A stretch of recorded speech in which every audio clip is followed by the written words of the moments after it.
Now let's talk about document organization. Design layers and classes are primarily used for organization as well as visibility control. As far as the differences between a class and a layer, classes are used for the what and layers are used for the where. For example, you can think of a design layer as the floor of a building, where everything that's on that floor is on that particular design layer. And classes are used for objects that may be on that particular floor, such as doors, windows, furniture, and so on. So let's go over classes. All documents have two classes by default, the none class and the dimension class. The none class is the default class. As I said, it's in every file. You will want to use the none class where you don't need specific control, whether it be visibility or attribute settings, through a specified class. You really never want to turn this class off. This should always be on, as a lot of standard objects in the software will use this class for their base components. Some objects are auto-classed. Specifically, the most common one is a dimension. As I mentioned before, there's always a dimension class. Any dimension you create will automatically go into this class. There is always an active class in the file. You can change this in the view bar, and this will control the class that objects are placed in when you create them. If you want to change the class of an object after it's already been created, you simply select it, go to the Object Info palette, and choose the class from the Class pop-up menu. To view all of your classes, you go to the Tools menu, and then choose Organization, and this will bring up the Organization dialog. In Design Series version of the software, you also have a palette called the Navigation palette, which is essentially a miniature version of the Organization dialog. Here you can add new classes. Just click the New button at the bottom, give it a name. You can also set attributes by class. Here you can see we can set a fill, pen, opacity, and various other attributes. If you want objects to use class attribute settings, in addition to setting up the class attribute settings here, you also have to make sure the object is set to use class attributes. This is done in the Attributes palette. You just set the desired attribute to class style. Now let's talk about design layers. Normally when we say layers, we're generally referring to design layers. There are also sheet layers. Sheet layers are created for the presentation of the finalized project. These will be covered in more detail in other Getting Started guides. Just like with objects and classes, all objects are placed on a design layer. They will be placed on the active design layer by default, and can be changed or moved to a different layer in the same way as classes by simply selecting the object and going to the Object Info palette and choosing a new layer from the layer pop-up.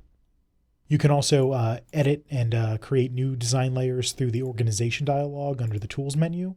Design layers have various settings such as scale, elevation, opacity settings, and so on. These will be covered in more detail in other guides as well. So now let's go into stacking order. There are two types of stacking order.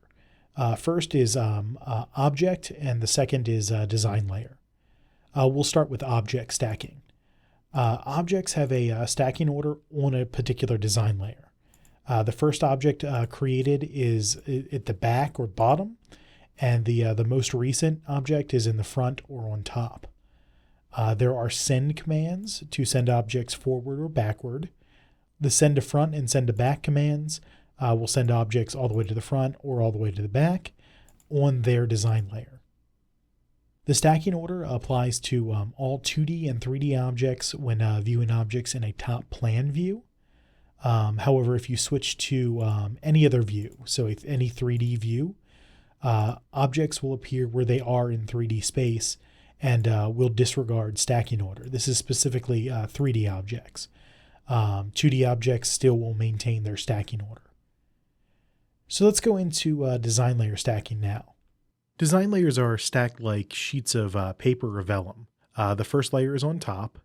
If you have objects on different layers, the object on the topmost stacked layer will always be on top of the other objects.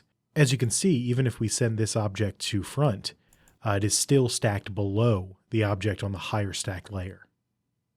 So now let's go into visibilities. You can use both classes and design layers to control the visibility of objects. If we go back into the organization dialog, you can see there are 3 visibility settings. There's visible, gray, and invisible. These settings apply for both classes and design layers. Here we've got a basic floor plan. There are 2 floors and that are on 2 separate layers, and there's a few objects in different classes. First, I'm going to set the second floor to gray, and as you can see, the entire second floor, all objects on the second floor of this building now show as gray. I can also completely turn them off by just changing the setting to invisible. Now, if you see, all the furniture on the first floor is in the furniture class, and I'm going to set this to invisible. This turns all the furniture off on that particular class. In addition to individual visibility control for a design layer or a class, there is also overall class and layer options. These include active only, which allows you to only see and modify objects that are in the active class or on the active design layer. We have gray others. This option still shows objects in other visible classes or other visible design layers, but they are grayed. However, you can still modify objects in the active class and on the active design layer. The next option is gray snap others. This is similar to gray others, except you'll also be able to snap to those gray objects. Next is show others. This option will allow you to see all objects in visible classes or on visible design layers, but you can only modify objects in the active class or design layer. And then we have show snap others, very similar to gray snap others and show snap others. Essentially, you'll be able to see all objects and snap to all objects, but you can only interact or modify objects in the active class or on the active design layer. Next is show snap modify others. This mode will allow you to see all objects in visible classes or on visible design layers, and you can also modify and interact with all of those objects as well. The typical settings, by default, classes are normally set to show snap modify others, and design layers are set to gray snap others. You would change these settings to quickly limit what you can see or modify to make things easier to work with. Normally, you will want to keep your layer options set to a mode that only allows you to modify objects on the active design layer. This helps you isolate the objects you're working on. Class options should normally be set to show snap modify others. It's common to work with objects that are in multiple classes at the same time. Also, there are container objects in Vectorworks that have sub-objects that can be in multiple classes. We'll go into these type of objects in the next video, but using show snap modify others is really the only way to see and interact with these type of objects. A final tip I want to mention is that if you ever find that you cannot select or interact with an object and you're not sure why, it's almost always a class or layer option setting. The easiest way to fix this is if you actually right-click or do a secondary click on the object. There is an option called Force Select.